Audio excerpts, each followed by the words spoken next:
Welcome to our channel. నమస్కారం. AP మద్యం రవాణా కేసులో ఈడీ విచారణ సాగిస్తూ ఉంది. రాజకేశ్రెడ్డి, వాసుదేవరెడ్డి, సునీల్ యాదవ్ని ఈడీ విచారిస్తూ ఉంది. సూత్రధారి జగన్మోహన్ రెడ్డి అయితే ప్రధాన పాత్రధారి రాజకేశ్రెడ్డినని ఈడీ తేల్చింది. వైఎస్ఆర్ కాంగ్రెస్ పార్టీ నాయకులకి మద్యం రవాణా కట్టబెట్టి భారీ మనీ లాండరింగ్కి పాల్పడినట్టు కూడా ఈడీ విచారణలో తేలింది. అనేక మందికి నోటీసులు ఇవ్వబోతూ ఉంది. జగన్ రెడ్డికి కూడా నోటీసులు ఇస్తూ ఉంది ఈడీ అన్న వార్తలు వినపడతా ఉన్నాయి. జరిగిందేంటి, వాస్తవాలు తెలుసుకునే ప్రయత్నం చేద్దాం. విశ్లేషణ టైం అంతా ఉన్నారు సీనియర్ జర్నలిస్ట్ డివి శ్రీనివాస్ గారు. వారిని కొన్ని విశేషాలు తెలుసుకుందాం. నమస్తే సార్. నమస్తే. సో మద్యం రవాణాలో ప్రధాన సూత్రధారి జగన్మోహన్ రెడ్డి అయితే పాత్రధారి రాజకేశ్రెడ్డి అని చెప్పి ఈడీ తేల్చింది. వైఎస్ఆర్ కాంగ్రెస్ పార్టీ నాయకులకు లబ్ధి కలిగేలా ట్రాన్స్పోర్ట్ కాంట్రాక్టులు మొత్తం వాళ్ళకే ఇచ్చాడని చెప్పి కూడా ప్రచారం జరుగుతూ ఉంది. వారితో పాటు జగన్మోహన్ రెడ్డి కూడా ఈడీ నోటీసులు ఇచ్చే అవకాశం ఉంది. ఇవాళ రేపో పిలిపించి విచారిస్తారన్న ప్రచారం కూడా జరుగుతూ ఉంది. ఎట్లా చూస్తారు సార్? ఏది ఎంతవరకు వాస్తవం అని అనుకోవచ్చు? ప్రజలకు ఎట్లా చూస్తారు? రేపా ఎల్లుండా జగన్మోహన్ రెడ్డికి నోటీసులు. ఏపీ లిక్కర్ స్కామ్ అంతిమ లబ్ధిదారుకి త్వరలో ఈడీ నోటీసులు అంటే ఇప్పుడు ఈడీ ఇప్పటికి ఎంటర్ ఈ కేసులో 2 ఏళ్ళు అవుతాం. 2024 సెప్టెంబర్లో ఈసీఐఆర్ నమోదు చేసింది. మనం ఎఫ్ఐఆర్ అంటాం. మన పోలీస్ స్టేషన్లో ఫస్ట్ ఇన్ఫర్మేషన్ రిపోర్ట్ లాగా ఈడీ ఏమంటుందంటే ఈసీఐఆర్ అంటుంది. అది నమోదు చేసి ఇప్పుడు 2 ఏళ్ళు మొత్తానికి తలుపు తడుతాను. రేపో ఎల్లుండో నోటీసులు అంటిస్తారా? తలుపుకి నోటీసు అంటించి పిలిపించి విచారించే అవకాశం ఉంది కూడా అంటున్నారు. తాడేపల్లి ప్యాలెస్కో యలహంక ప్యాలెస్కో నోటీసులు అంటిస్తున్నారంటే ఆఫ్ కట్ నోట్. ఏంటది? ఆఫ్ కట్ నోట్, అవాళ భాష.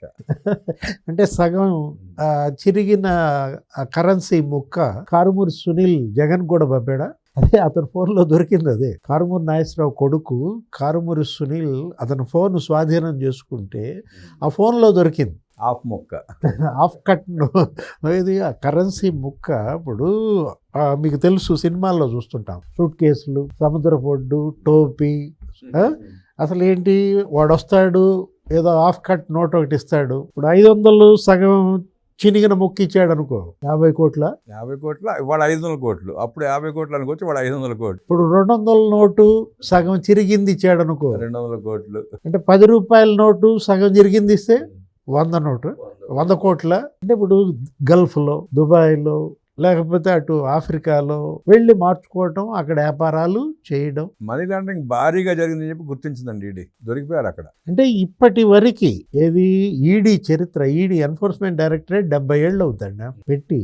ఈ 70 ఏళ్ల ఈడీ చరిత్రలో ఇంత పెద్ద మనీ లాండరింగ్ లేదు. 1000 కోట్ల రూపాయల మనీ లాండరింగ్.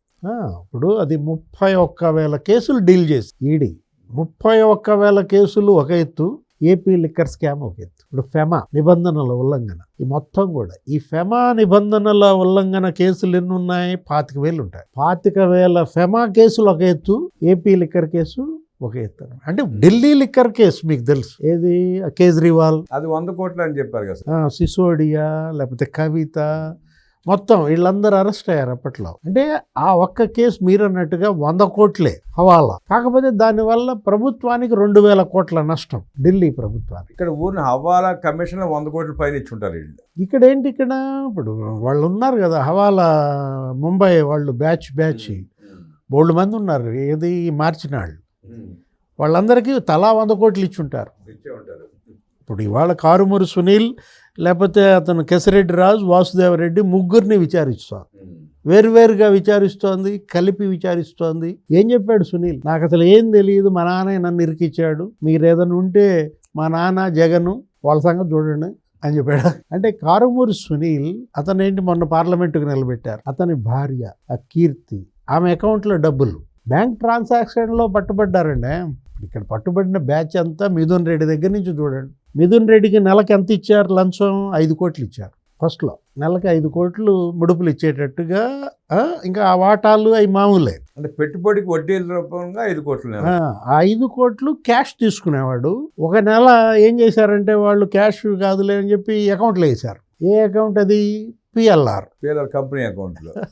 ఆ పిఎల్ఆర్ ఆ బ్యాంక్ ఆఫ్ మహారాష్ట్ర అకౌంట్ పట్టించింది. మిథున్ రెడ్డి జైలు. లేకపోతే ఇప్పుడు ఈయన ఎవరు, చెవిరెడ్డి భాస్కర్ రెడ్డి అయితే ప్రకృతి గొప్పదంటాడు.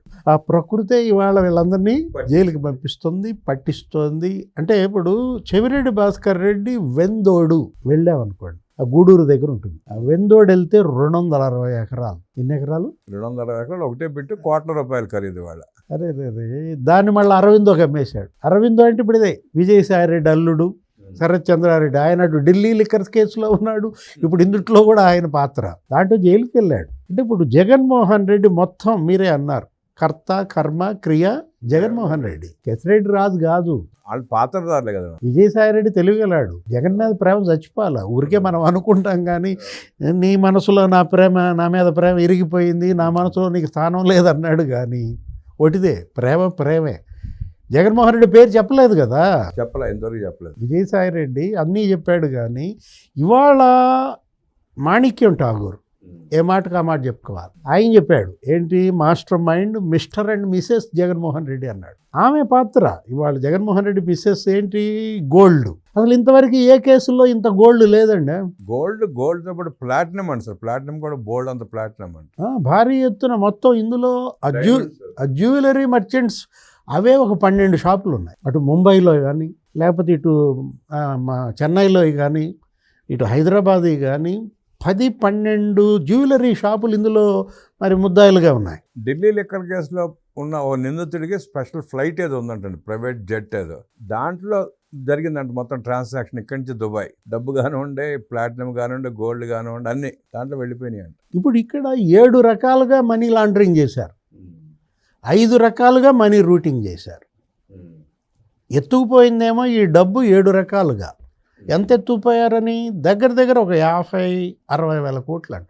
ఒట్టి క్యాషే.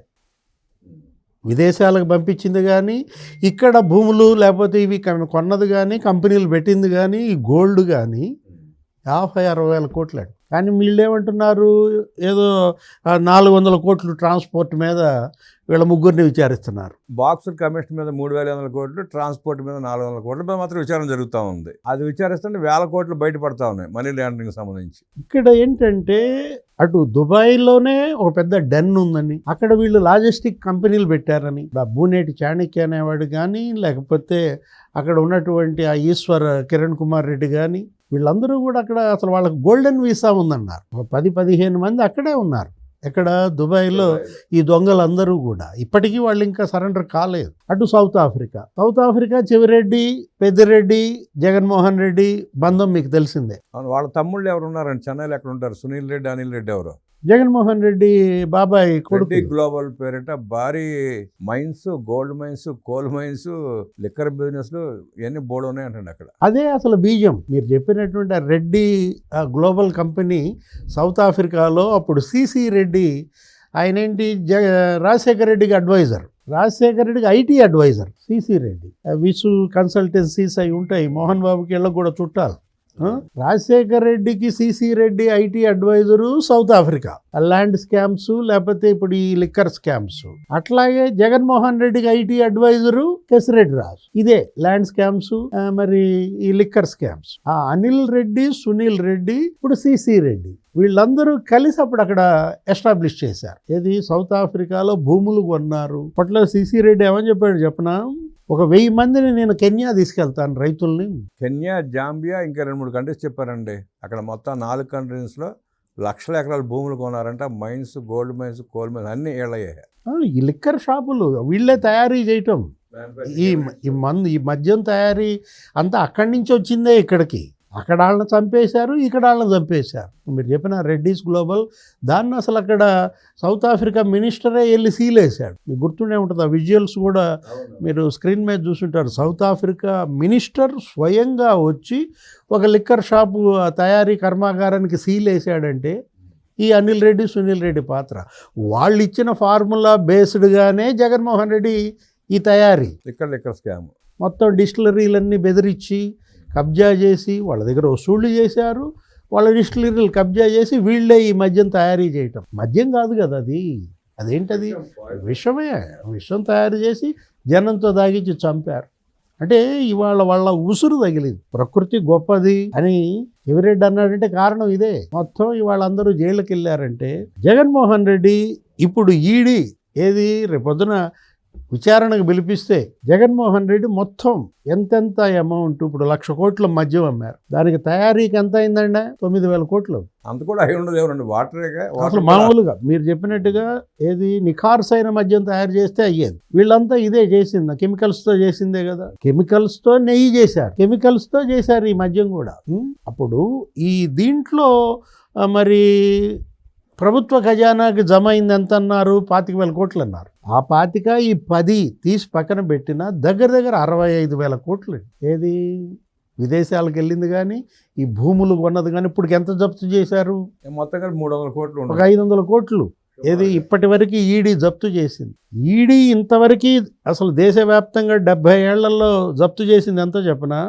1,00,000 కోట్లు. మొత్తం అన్ని కేసుల్లో కూడా జప్తు చేసింది 1,00,000 కోట్లు. విజయ్ మాల్యా కానీ, ఆ చోక్సీ కానీ. దాంట్లో మళ్ళీ జగన్మోహన్ రెడ్డి 2009 ముందు కేసులు కూడా ఉన్నాయి, ఆ జప్తులు కూడా కలిపి 12 సిబిఐ కేసులు, ఈడీ 9 కేసులు, నీరవ్ మోడీ, చోక్సీ, వీళ్ళందరూ, లలిత్ మోడీ, మొత్తం వీళ్ళందరి ఆస్తులు 70 ఏళ్లలో ఈడీ జప్తు చేసింది 1,00,000 కోట్లు. ఇప్పుడు ఈ 19-24 మధ్యలో చేసిన స్కాములు జప్తు చేయడం మొదలుపెడితే ఇవి 4-5 లక్షల కోట్లు ఉంటాయి. ఇప్పుడు ఈ మధ్యమే 1,00,000 కోట్లు ఇసుక ఉంటుంది, మరో 1,00,000 కోట్లు. అంటే ఇప్పుడు అది వాటిల్లో ఏం చేశారు? ఒక 23,000 కోట్లు బాధితుల సంక్షేమం కోసం వాడారు. ఆ 1,00,000 కోట్లు విజయ్ మాల్యా లేకపోతే ఈ బ్యాంకులు ఎగ్గొట్టి కొల్లగొట్టిన డబ్బులతో జప్తు చేసింది ఉంది కదా, ఒక 20-30 కోట్లు బాధితుల సంక్షేమం కోసం ఈడీ ఉపయోగించింది. ఇప్పుడు ఇది కూడా అంతే. ఇక్కడ ఏపీ లిక్కర్ కేసులో కూడా ఇప్పుడు జగన్మోహన్ రెడ్డి లేకపోతే చెవిరెడ్డి, మిథున్ రెడ్డి, ఇప్పుడు ఈ కేసిరెడ్డి, అసలు ఒక్కొక్కటి ఎన్నెన్ని కంపెనీలు పెట్టారండి. చెవిరెడ్డి అయితే 8 డొల్ల కంపెనీలు పెట్టారు. ఆ పేర్లు వాళ్ళకి కూడా గుర్తుండడు, ఏమైనా మర్చిపోయి ఉంటారు. వాళ్ళ గుర్తు లేకపోయినా మనకు గుర్తుంటాయి. హరీష్ సర్వీసెస్, కుర్రా సర్వీసెస్, నవీన్ ఇన్ఫ్రా, ఈ విధంగా 8 డొల్ల కంపెనీలు ఆ డ్రైవర్ల పేరు మీద లేకపోతే గన్మెన్ల పేరు మీద అతను పెట్టిని.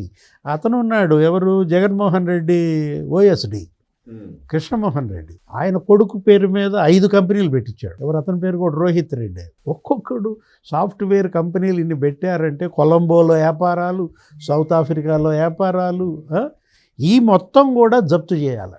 ఏది? ఈ మొత్తం కూడా బాధితుల సంక్షేమం కోసం ఉపయోగించాలి. ఇప్పుడు ఇవాళ నేను అంటుంది అదే, 30,000 మంది చనిపోయారన్నారు. జగన్ లెక్క ప్రకారం తలా ₹1 కోటి ఇవ్వండి. జగన్మోహన్ రెడ్డి ఎక్కడికి వెళ్ళినా ఏమని డిమాండ్ చేస్తున్నాడు? ఇప్పుడు నిన్న కూడా అక్కడ మత్స్యకారులు గల్లంత అయినప్పుడు ఏమని డిమాండ్ చేస్తున్నాడు? 6 గల్లంతయ్యారు, 6 కోట్లు ఇవ్వండి, ఒక్కొక్కళ్ళు ₹1 కోటి ఇవ్వండి అంటాడు. ఆయన దగ్గర జప్తు చేసి ఇవ్వచ్చు. ఇప్పుడు ఈ 30,000 మంది చనిపోయారు ఒక మద్యం దాగి. జగన్మోహన్ రెడ్డి 30,000 కోట్లు జప్తు చేయండి, వాళ్ళందరికీ ఇవాళ ఆ కుటుంబాలను ఆదుకోండి. ఇది ప్రభుత్వ బాధ్యత. రాష్ట్రంలో ఉన్న ఇంటికి ₹1 ఇచ్చి రాష్ట్రం అప్పులు మొత్తం తీసుకుని ఇంకా 5-6 లక్షల కోట్లు మిగులుతాయండి జగన్ రెడ్డి జప్తు చేస్తే. ఇవాళ అది జాతి సంపద, జగన్ సంపద కాదు, జాతి సంపదే. అదేంటి ఆయన ఏమన్నా చెమటోడ్చి కష్టపడి విజయమ్మకు కాదుగా చెప్పాల్సింది. ఆ రోజు పంపిణీ దగ్గర, పంపకాల దగ్గర ఏమని చెప్పాడు? రైట్, షర్మిలకి నేను చెరుసగం ఎందుకు ఇస్తాను, నేను కష్టపడి సంపాదించాను, నాకు 60 తనకు 40 ఏదన్నాడు. అవి కూడా ఇవ్వలేదుగా. సరే మీ సావు మీరు చావండి. ఇవాళ ఇది జాతి సంపద. మీ నాన్న, మీ తాత, ముగ్గురాయి డబ్బులు ఏమైనా ఉంటే పంచుకోండి, అంతేగాని ఇవాళ ఇదేంటి? జనం రక్తం పీల్చారండి, ప్రజల రక్తం పీల్చి సంపాదించినటువంటి డబ్బు, దాని ఫలితమే ఇది. వాళ్ళ ఉసురు తగిలే వీళ్ళందరూ జైలుకి వెళ్ళారు. జాతి సంపద లక్షల కోట్ల రూపాయలు దోచుకున్న జగన్మోహన్ రెడ్డికి ఇవాళ రేపు ఈడీ నోటీసులు ఇవ్వబోతా ఉందని, విచారణ ఎదుర్కోక తప్పదని రాజ్ కేసిరెడ్డి, సునీల్ బయటపెట్టిన ఆధారాలతో జగన్మోహన్ రెడ్డి కూడా విచారించి అరెస్ట్ చేసే అవకాశం త్వరలోనే ఉందని విశ్లేషించిన డివి శ్రీనివాస్ గారికి ధన్యవాదాలు తెలియజేస్తూ నమస్కారం.